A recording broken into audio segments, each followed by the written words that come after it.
লোকসভা ভোটে 7টি আসন বেড়েছে ঠিকই, কিন্তু বিধানসভা ওয়ার্ডই 21-এর ভোটের ফলাফলের থেকে কিন্তু আসন কমেছে তৃণমূল কংগ্রেসের। একই সঙ্গে বিজেপির আসনের শতাংশ কিন্তু বেড়েছে, আর তাই নিয়েই কিন্তু পর্যালোচনা বৈঠক। খাতা খুলেছে সিপিএম এবং কংগ্রেস।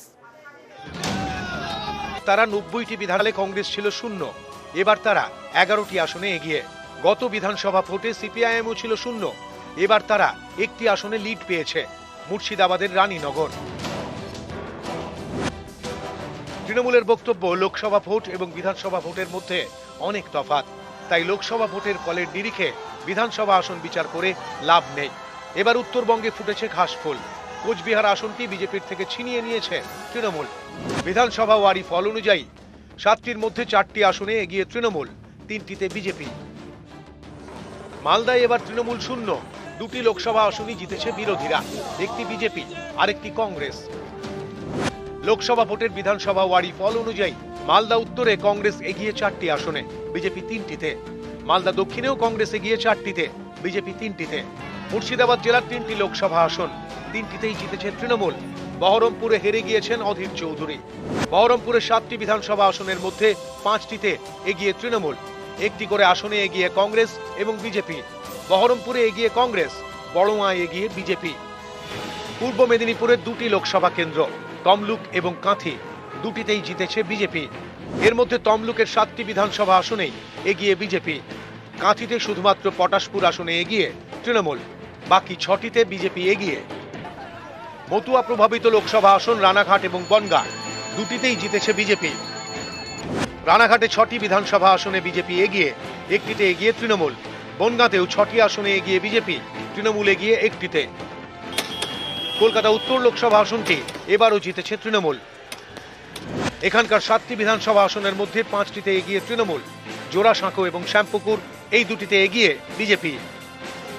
তবে কলকাতা দক্ষিণ, ডায়মন্ড হারবার, জয়নগর, মথুরাপুর, যাদবপুর, দমদম, হাওড়ার মতো কেন্দ্রগুলির সব বিধানসভায় এগিয়ে রয়েছে তৃণমূল কংগ্রেস। নিউজ 18 বাংলা। লোকসভায় এই রাজ্যে একেবারে সবুজ ঝড়, কিন্তু মালদা জেলা একেবারে তৃণমূলের হাত খালি, কারণ সেখানে ভালো ফলাফল একেবারেই করতে পারেনি রাজ্যের শাসক দল তৃণমূল কংগ্রেস। আর জানিয়েই কটাক্ষ করেছেন বর্তমান জেলা সভাপতিকে প্রাক্তন জেলা সভাপতি মৌসম বেনজির নূর।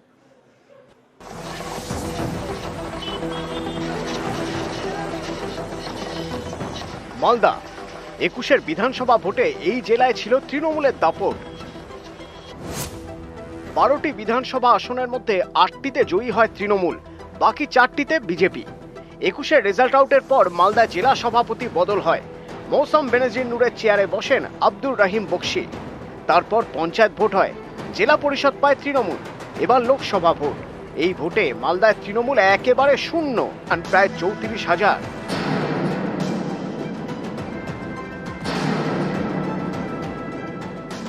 জেলা নেতৃত্বের ব্যর্থতা তো নিশ্চয়ই আছে, না হলে রেজাল্ট এত খারাপ হবে।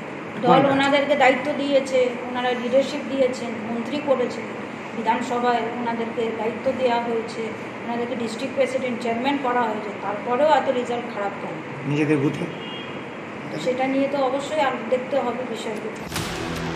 মালদা জেলা তৃণমূলের অনেকেই আঙুল তুলছেন জেলা সভাপতির দিকে, কারণ ভোটের আগে তিনি বারবার হুঙ্কার দিয়েছেন আর বারবারই বিতর্ক হয়েছে। 25 কোটি টাকা কত টাকা কমিশনে বিক্রি হয়েছে বলতে হবে খোকেন বাবু। মানুষ কিন্তু এবারে ছেড়ে কথা বলবে না। যে মুখ দিয়ে মমতা ব্যানার্জির বিরুদ্ধে মিথ্যাচারণ করছেন, যে মুখ দিয়ে মিথ্যা কথা বলে মানুষকে বিভ্রান্ত করছেন, সে মুখের ভিতরে থাকে চিপটাকে টেনে মানুষ এবার প্রমাণ করবে গ্রামের মধ্যে যে মানুষ আপনাদের সাথে। লোকসভা ভোটে তৃণমূলে হতাশাজনক পারফরমেন্সের পর সরব হয়েছেন মৌসম নূর সহ একাধিক নেতৃত্ব। আর কাঠগড়ায় জেলা তৃণমূল সভাপতি আব্দুর রহিম বক্সি। জেলা তৃণমূল কংগ্রেসের একটা তো দায় নিতেই হবে। কেউ চেয়ারম্যান, কেউ বড় বড় পদ, সবাই ঘুরছে, সবাই করছে। আমি জানি না কোথাও আমাদের নিজেদের খামতি ছিল, অথবা আমার মনে হয় আমাদের জেলার অনেকেরই এবার এই লোকসভা দুটো প্রার্থী পদে প্রার্থী হওয়ার একটা আকাঙ্ক্ষা ছিল, এবং আমরা অনেক জায়গায় তাদের বক্তব্য শুনেছিলাম। এখন তারা পায়নি বলে নতুন প্রার্থীদের সেভাবে সাহায্য করেনি। জেলা সভাপতি আব্দুর রহিম বক্সি যেভাবে এবং যে ভাষায় আক্রমণ করেছেন তা তৃণমূলেরই অনেকে মেনে নিতে পারেননি। অনেকের দাবি ভোটারদের কাছেও খারাপ বার্তা গিয়েছে। তারই কি প্রভাব পড়ল মালদার ভোটে? এই জেলার মুসলিম ভোট প্রায় 60%। সেই মুসলিম ভোটেরও সিংহভাগ গিয়েছে কংগ্রেসে। গত 2 বছরে সভাপতি হওয়ার পর বিরোধীদেরকে নিশানা করতে গিয়ে যেভাবে কড়া ভাষা ব্যবহার করেছেন জেলা সভাপতি, সম্ভবত ততটা শক্তিশালী করা যায়নি জেলা সংগঠনকে। তারই কি নেতিবাচক প্রভাব পড়ল ভোটে, উঠছে প্রশ্ন। ক্যামেরা লিপেসাল্লার সঙ্গে সেবক দেব শর্মা।